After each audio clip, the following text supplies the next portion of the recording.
Welcome Home, a podcast for veterans, about veterans by veterans, is a project of Willing Warriors and the Warrior Retreat at Bull Run. Good morning.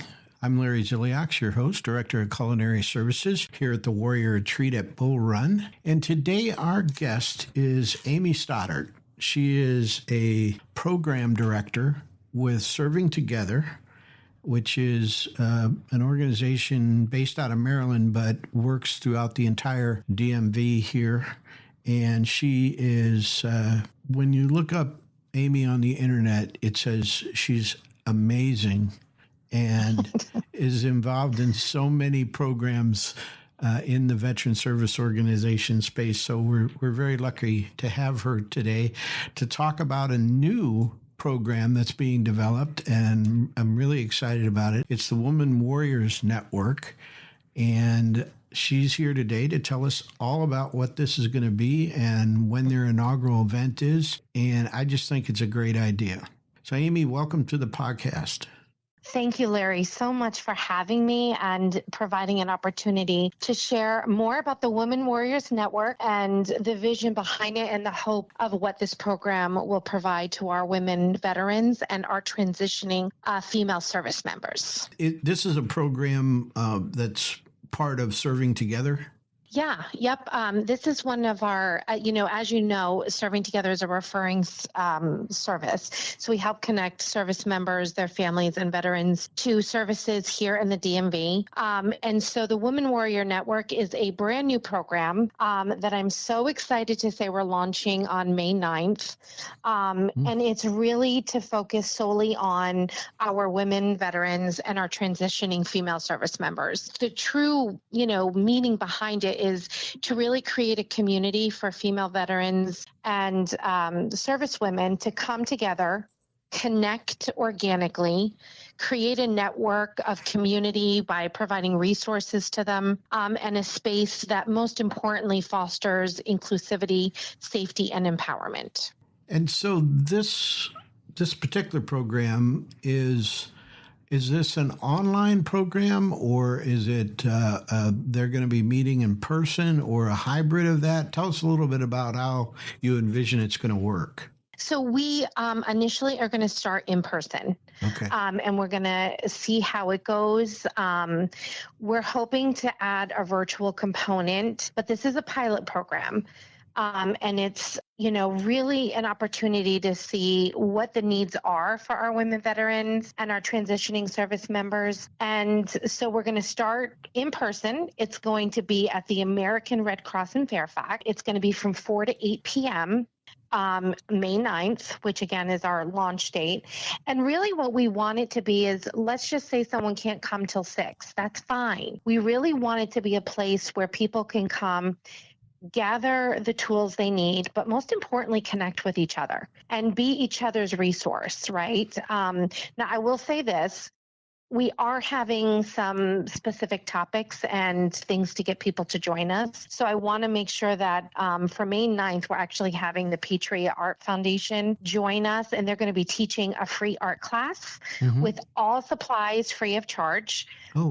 They're going to be doing still art, which is going to be really neat. We're going to do they're going to be painting like a flower or a plant. If they enjoy this and it's something that they want to continue, there'll be other resources that they can connect with outside of this. But let's just say you're not into art and you really just want to come and meet other women. There will be a portion of it too where you can just socialize and just come together and be in whatever place you are, whether you've already transitioned, whether you're transitioning now. And what we're really hoping is through lived experience, we support each other. And that is really the whole meaning behind the Women Warrior Network. Well, anybody who's worked for any length of time within the Veteran Service Organization space recognizes that the women veteran population is vastly underserved. When it comes to healthcare, when it comes to resources and job placement, almost every aspect of what the overall veteran community gets female veterans are definitely underserved. Is this also going to be a place where they'll be able to find resources? Will there be vendors there or other veteran service organizations there to say, hey, this is what we offer? We can help you with this. We can help you with that. Will you have guest speakers?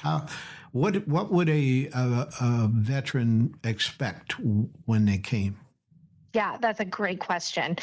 So we have dates for the rest of the year. And like I said before, this is a pilot. So May 9th is our first one. The next one will be July 11th. And that one is actually going to be focused on employment and entrepreneurship. Oh. And we're working with, we're partnering again with all our amazing providers, but Veterans Growing America will be joining us. And they're going to be sharing, their vision behind their program. And they have tons of women veterans who have opened their own shops. Those women veterans are going to come and share their stories and share the empowerment of their journey, right? The challenges, but also the successes. This particular one will be really neat. We're going to have some of the vendors or some of the entrepreneurs join us, female veterans, sharing what they've created. Some of them have candle companies. Some of them sell perfumes. I mean, the list, art, amazing art, and you'll be able to see it and even purchase it and support other veterans. So that'll be in July. In September, we're actually going to work on wellness, overall wellness. We're going to partner with Blue Star Families, and we're going to learn how to take time to just breathe. And we're going to bring in some wellness coaches to be able to help support that process of taking time for yourself, right? Honing in on what your needs are and being able to cultivate an environment, no matter where you are, to be able to center yourself. In November, we're actually going to be talking about food insecurity. Mm-hmm. So we're going to be working with Cook for Vets, and we will be able to get those who are in need connected to LJ, the founder of Cook for Vets, and she provides free meals delivered to your home, and it doesn't matter where you are, right? Whether you're employed or unemployed, the criteria for receiving her resources, most people are eligible, right? There's a need, we want to meet it. Sure. So we will also be doing a food drive for those that are able to do it. And for those that aren't, we will have resources for them as well. And then December 14th will be our last for the year. It's actually going to be on a Saturday. And we're still trying to figure out what we're thinking for that one. But the most important thing, even though we're having all these topics and resources, we can create this program to whatever the needs of our veterans, our women veterans and transitioning female service members' needs are. Mm-hmm. So let's just say, we want to hear from them. We want to know, is this what you need? Right. And in 2025, creating a program that really identifies those needs. Evolving. We know that needs change every day, right? Mm-hmm. And that's the beauty of this program, is we can actually modify it according to the needs of that community. I also just wanted to point that you mentioned like other resources. We will always have resources in the room, tabling. So there will be a VA benefits officer on the premises. Mm-hmm. If someone is not connected, we want you to build that relationship with these individuals so you feel as if you can trust them. And maybe then you'll be ready to get your benefits, right? And you'll want to apply for those. We will have the Alexandria Vet Center with us. We're going to have also the Department of Veteran Services. Mm-hmm. And the list goes on. And they're going to be there to support the individuals when those individuals are ready to reach out for support. Yeah. What do you think it's going to take to get women to come? Because in speaking with a couple of female veterans, I asked them what they thought one of the biggest issues were for women veterans. They all identified that depression is at a higher rate amongst female veterans than their male counterparts, and that getting them involved in something is really can be a struggle, but it is so important. And so what do you think it's going to take to kind of reach out to that population and get them involved? I think one of the most important things is trust. And that takes building a relationship, right? And this is going to take exactly what you're doing, right? Trying to get the word out, trying to help them to understand what we're hoping this is going to be.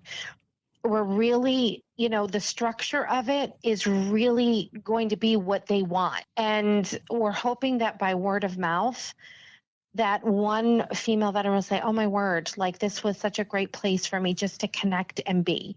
One of the things I hear a lot is they just want a place of respite, a place to come and be with other women who have walked the walk, right? And the structure part of it is an important component, but to be honest, the most important portion of this is that they meet each other. Yeah. And that they are there for each other. And I think it's going to take maybe some time for word to travel. But what I'm hoping is that with each month that we meet, that people will share with each other what they received from it. Sure. And maybe that's just the connection with someone else. And that to us is the most important thing, is we want them to walk away feeling seen and heard and knowing that the tools are there when they are ready to accept them and that they realize, okay, I need this. And they also are building those relationships, which is really important. Mm-hmm. Well, I think clearly the veterans that do come and attend then become your best ambassadors. They're connected. They're on Facebook. They're on social media. They're on all these platforms with other women veterans. And I hope that once you have a few months of these meetings, that it will just catch fire and you'll be able to replicate it in other areas, and then build on to it with a online component so that veterans anywhere would be able to join for certain activities. But I really do think it's well overdue. There are groups out there like this, but I think meeting in person is so important. It's worth its weight in gold, really. We see it with all veterans, really, that when they get together, something happens. Sometimes it's hard to put your finger on exactly what it is, but you can sort of see it.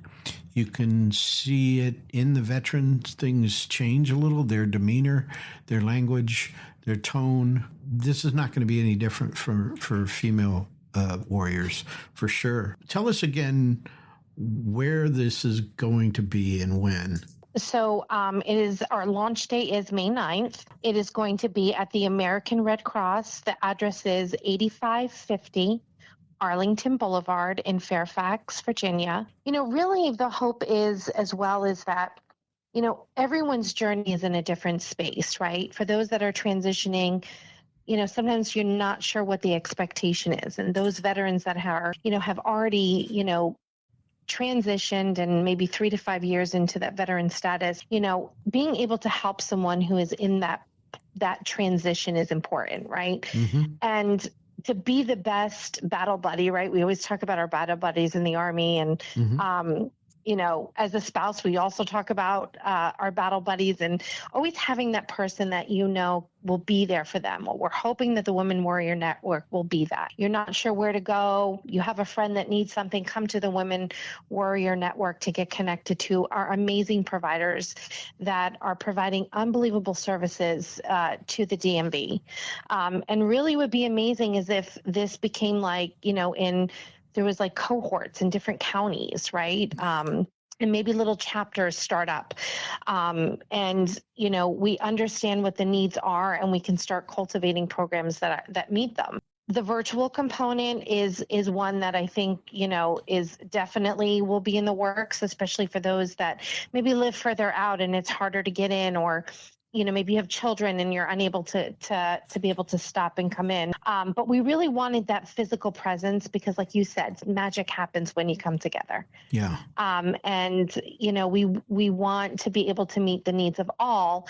And as this program grows, then more and more opportunities to be able to provide those additional avenues to connect will definitely fall into place. It almost sounds as though once it's sort of up and running, I almost see a whole mentor program developing within it and to help veterans become mentors, to know how to do it, and then for them to have a purpose within the organization, which is also something that many veterans lack, is they've transitioned out of the military. Their tribe is gone from them. They want to belong again.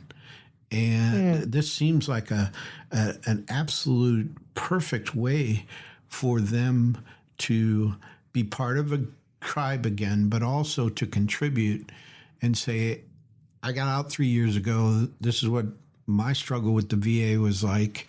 You need to get, I know you don't want to apply for benefits, but you really need to, because what I always tell veterans is it really comes down to you might get a 0 rating now. You're young, but I guarantee you it'll affect you when you're older, and you'll qualify for sure. And then you'll get medical care and you'll get disability pay and that kind of thing. So, having those people, like you say, who've walked the walk and are willing to share is really so valuable today. They're out there.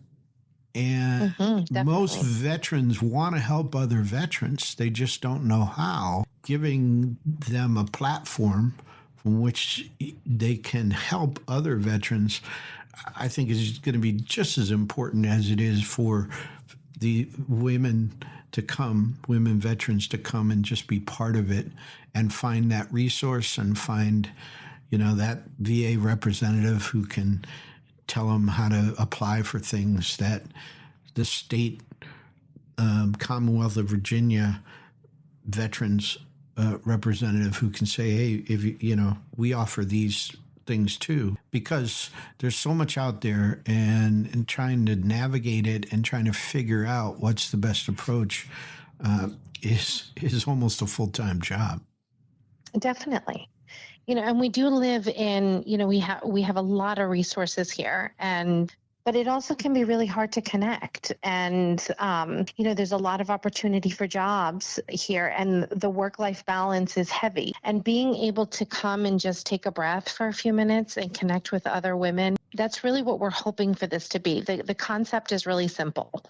It's really, coming together as a community, building that. I love that you mentioned the tribe, and then those providers being that surrounding component of support, right? Sometimes you just want to talk with somebody. Connecting with another female veteran or servicewoman, that can be really empowering for both parties. And also you're making friendships and connections within this community. That can be also very difficult to do. And so we're just hoping that the Woman Warrior Network becomes the place to go when you are looking to connect and you're looking for resources, or you're just looking for a place to also meet a friend. Do they have to register, or do they just show up, or how does it work? So for this particular, the May 9th one, we do have a registration, and because of the painting kits. But typically, we're not going to have a registration because we want people to come as they can. If you can't be there, at 4, but you can be there at 5:30, we want you to come. If you can stay 30 minutes, great. Maybe you'll meet someone. Maybe you'll meet a resource. We will have food on May 9th. The Wegmans is sponsoring us. So we will have food to feed you. There'll be painting. There'll be creativity, connection. But we need people to register. And really looking for people to come and just, tell us what you need. And that's another huge component of it, is we want it to be a place where you feel heard. And this is the place where we want that to happen. We'll have the link on where to register in the show notes. So people will be able to just click on that link and go register.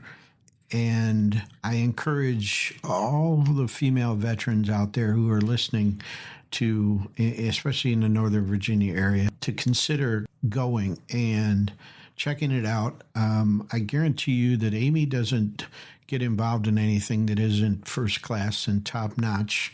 God bless Chris and the crew over at the Red Cross. Yeah. They are always open to supporting veterans and any veteran service organization that needs some space to meet or to do something like this. They're just wonderful over there. I guarantee you're going to have a great time, and you're going to maybe find your tribe and get some help with whatever you need, or at least have your voice heard so that Amy and her team can then think about how to focus the Women Warriors Network to better serve women warriors in the future. And so it's so important that you go to this inaugural meeting because it's going to set the tone for what happens in the future. And it's so important that it gets off the ground, it gets going, and it helps. You'll be helping other women warriors by just attending. So, Amy, thank you so much for coming on today and telling us all about this exciting program that you're starting. I think it's just great, and I wish you all the luck. Thank you, Larry, so much. I really appreciate the time. Okay. For our listeners, we'll have another episode next Monday morning at 0500. If you have any questions or suggestions, you can reach us at podcast@willingwarriors.org. Until then, thanks for listening. The Welcome Home podcast is brought to you by Willing Warriors, a nonprofit organization serving active duty service members and veterans since 2012. To learn more, please visit our webpage at willingwarriors.org.